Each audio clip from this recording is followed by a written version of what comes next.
Hello everyone, welcome back my channel.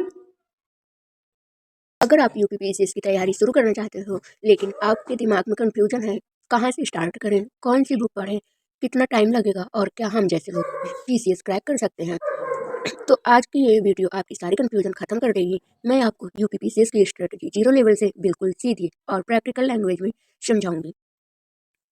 UPPSC में selection intelligence से नहीं होता, स्ट्रेटजी एंड अच्छी कंसिस्टेंसी हो तो इसे क्लियर किया जा सकता है। यूपीपीएससी का एग्जाम कोई रट्टा मार एग्जाम नहीं है, ये हमारी अंडरस्टैंडिंग पावर रिवीजन पर डिपेंड करता है। तो सबसे पहले आपको यूपीपीएससी का लेटेस्ट सिलेबस डाउनलोड करना है एंड लास्ट 10 ईयर्स के पीवाईक्यू देखने हैं। समझने के लिए पीवाईक्यू देखना चाहिए, जैसे कि हमें पता चले कि हमें क्या पढ़ना है, किस टॉपिक से ज़्यादा क्वेश्चन आते हैं, तो इसलिए पीवाईक्यू देखना है। तो आप समझते हैं सबसे पहले एग्जाम पैटर्न को। यूपीपीसीएस एग्जाम पैटर्न को सबसे पहले समझते हैं। यूपीपीसीएस का एग्जाम 3 स्टेजेस में होता है। Number 1 prelims, mains, interview. Prelims में 2 पेपर होते हैं, GS paper 1 and GS paper 2।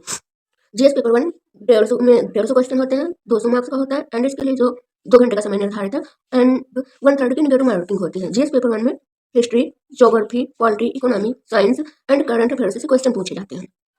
GS paper 2 जो कि सीसेट का होता है, ये 100 क्वेश्चन होते हैं, 200 मार्क्स होता है एंड इसके लिए भी 2 ही घंटे का समय निर्धारित है एंड इसमें भी 1/3 की नेगेटिव मार्किंग होती है। ये क्वालिफाइंग नेचर का होता है, जिसमें कि हमें 33% लाना होता है। अगर हम जीएस पेपर नहीं क्वालिफाई कर पा रहे हैं एंड जीएस पेपर 1 में कितना भी अच्छा स्कोर कर रहे हैं तो इसका कोई मतलब नहीं रह जाएगा। इसलिए हमें जीएस पेपर 2 मीन्स सीसेट को भी अच्छे से तैयारी करनी चाहिए।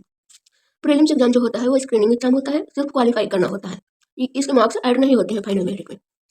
इसके बाद आता है मेंस। मेंस में होता है हिंदी, ऐसे एंड जीएस के 6 पेपर होते हैं, जिसमें कि ऑप्शनल की जगह GS 5 and 6 UP special add हुए हैं।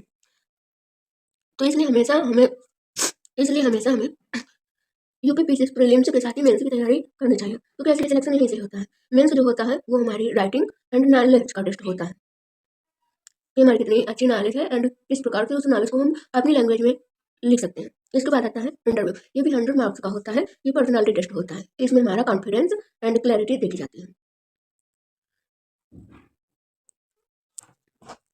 प्रीलिम्स एग्जाम स्क्रीनिंग एग्जाम होता है, सिर्फ क्वालिफाई करना होता है, यहाँ उसके मार्क्स ऐड नहीं होते हैं। मेंस असली सिलेक्शन यहीं से होता है, क्योंकि इसमें हमें राइटिंग करनी होती है, आंसर लिखना होता है एंड इसका टेस्ट होता है कि हमारी कितनी नॉलेज अच्छी है।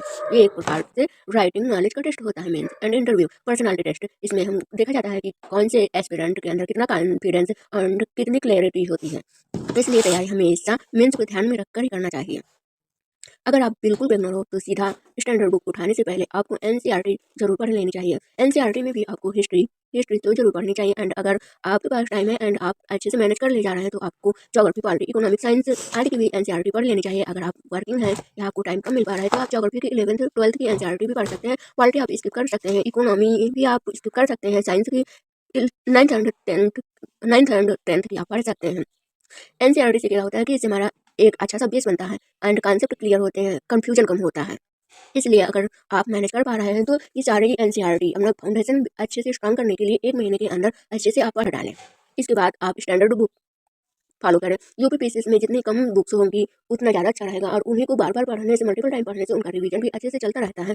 तो आप पॉलिटी के लिए एम लक्ष्मीकांत जरूर लीजिएगा, क्योंकि ये बहुत अच्छी बुक्स हैं। अगर आपने लक्ष्मीकांत को अच्छे से पढ़ लिया तो आपको कहीं इधर उधर और मटेरियल्स की ज़रूरत नहीं पड़ेगी एंड हिस्ट्री के लिए आपको एंशियंट मेडिवल के लिए आपको के लिए आप चाहें तो रामचरण शर्मा को भी पढ़ सकते हैं। मेडिवल के लिए भी सतीश चंद्रा की आती है, आप उसको अच्छे से पढ़ लें। अगर आप नहीं पढ़ पा रहे हैं तो एक दृष्टि की कुछ बुक नाम से आती है, आप उसको इन दोनों के लिए पढ़ लें तो अच्छा रहेगा। एंड मॉडर्न हिस्ट्री के लिए तो आपको स्पेक्ट्रम जरूर पढ़नी पड़ेगी, क्योंकि ये मॉडर्न हिस्ट्री इसमें बहुत अच्छे से कवर हो जाता है।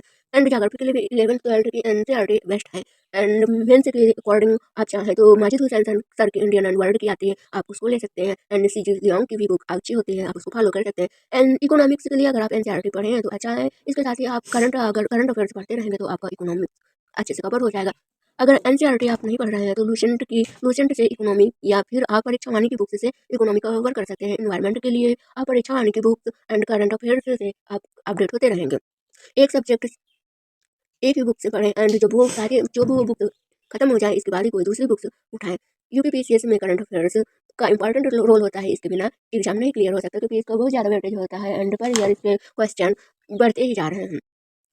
तो मेन होता है कि हम करंट अफेयर्स कहाँ से पढ़ें। तो अगर आप एक नेशनल न्यूज़पेपर डेली अगर पढ़ रहे हैं तो आपका बेस अच्छे से तैयार होता रहेगा। एंड मंथली मैगजीन आती है करंट अफेयर्स की, बट मैं ये सजेस्ट करूँगी कि आप क्रॉनिकल की पतली वाली मैगजीन लें मंथली। इससे बहुत अच्छी तरह से आपका करंट कवर होगा। एंड एग्जाम से पहले आई दृष्टि घटनासार की मैगजीन आती है, आप उनको पढ़ें, उनसे रिवीजन हो जाएगा। एंड करंट अफेयर्स पर आपको फोकस क्या करना होता है, उत्तर प्रदेश से रिलेटेड न्यूज। बट अब इस बार ज़्यादा यूपी से क्वेश्चन नहीं पूछे जा रहे हैं, लेकिन एग्जाम यूपी का है तो हमें यूपी को तो फोकस करना ही पड़ेगा, क्या पता कब क्या पूछ लें। एंड जो भी गवर्नमेंट की स्कीम्स होती हैं, economy, environment and social issues पर भी विशेष फोकस करना होता है current affairs. And current affairs के शॉर्ट नोट अपनी लैंग्वेज में बनाओ, जिससे कि आपको रिवीजन करने में आसानी होगी। एंड इसके बाद आता है मेंस के लिए आंसर राइटिंग कैसे करें। तो मैं यही कहना चाहूँगी कि अगर आप एनसीईआरटी पढ़ रहे हैं तो एक दो रीडिंग नॉर्मली स्टोरी टाइप में पढ़िए। एंड इसके बाद जो ओल्ड एनसीईआरटी होती है, न्यू का तो मुझे पता नहीं, बट ओल्ड एनसीईआरटी में उसमें क्वेश्चन दिए होते हैं। तो अगर आप उन क्वेश्चन से आप उन क्वेश्चन को अपने लैंग्वेज में उनका आंसर देखें तो आपका आंसर राइटिंग डेवलप हो जाएगा अच्छे से। एंड इसके बाद आप पी वाई क्यूज से क्वेश्चन उठा सकते हैं, उसको अपनी लैंग्वेज में लिखें। कम से कम 2-3 क्वेश्चन, 2-3 आंसर हफ्ते में तो जरूर लिखें। सिंपल लैंग्वेज हो एंड स्ट्रक्चर बेस हो, क्योंकि जो आंसर राइटिंग लिखो वो यूपीपीसीएस के अकॉर्डिंग हो। उसमें सबसे पहले इंट्रो देना होता है, एंड फिर बॉडी होती है, एंड इसके बाद कंक्लूजन। एंड हेडिंग का यूज करो, बुलेट पॉइंट्स दो, एंड जो भी डायग्राम मैप ये सारी चीज़ें हैं उनको जो जिस तरह से आपको आ रहा है उसी टाइप से आप अपनी लैंग्वेज में, सिंपल नहीं आ रहा कोई बात नहीं, बट आप कोशिश तो कर रहे हैं ना। धीरे धीरे ऐसे करते हुए आपकी आंसर राइटिंग भी अच्छी हो जाएगी, एंड आप प्रैक्टिस भी होती रहेगी, एंड इस आंसर राइटिंग धीरे धीरे डेवलप ही होगी। अगर आपके पास फुल टाइम है तो आप डेली 6 to 8 आवर्स अपनी स्टडी को दें। अगर आप वर्किंग है तो डेली कम से कम 4 से 5 आवर्स तो देने ही पड़ेंगे। डेली 3 घंटे आपका स्टैटिक सब्जेक्ट होना चाहिए, 1 घंटे कम से कम करंट अफेयर्स, एंड 1 घंटे रिवीजन जरूर करें। एंड 30 मिनट आंसर MCQs देखें, एंड उसमें आंसर राइटिंग करें। रोज अगर थोड़ा थोड़ा कोई पढ़ेंगे ना तो आपका अच्छे से तैयार हो जाएगा। यूपीपीसीएस में रिवीजन बहुत इंपॉर्टेंट होता है। ऐसा होता है कि बहुत से बच्चे पढ़ तो लेते हैं साल रहा, लेकिन अगर वो टाइम से रिवीजन नहीं कर पा रहे हैं तो उनको वो सारी चीज़ें भी माइंड में आती नहीं है। तो इसलिए रिवीजन जरूर करें, हर सब्जेक्ट को 3 से 4 बार रिवीज करें। प्रीलिम से पहले मॉक टेस्ट दें, मेंस के लिए आंसर टेस्ट सीरीज लगाएं।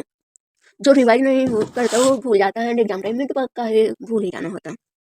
यूपीपीसीएस एक टफ एग्जाम है, लेकिन इम्पॉसिबल बिल्कुल नहीं है। अगर आप सही डायरेक्शन में हो, लिमिटेड बुक्स हैं आपके पास, डेली कंसिस्टेंसी रखते हो, तो आप पीसीएस ऑफिसर जरूर बन सकते हो, एंड पीसीएस ऑफिसर बनना बिल्कुल पॉसिबल है। Thanks for watching. अगर आपको वीडियो अच्छी लगी हो तो लाइक करें, सब्सक्राइब करें,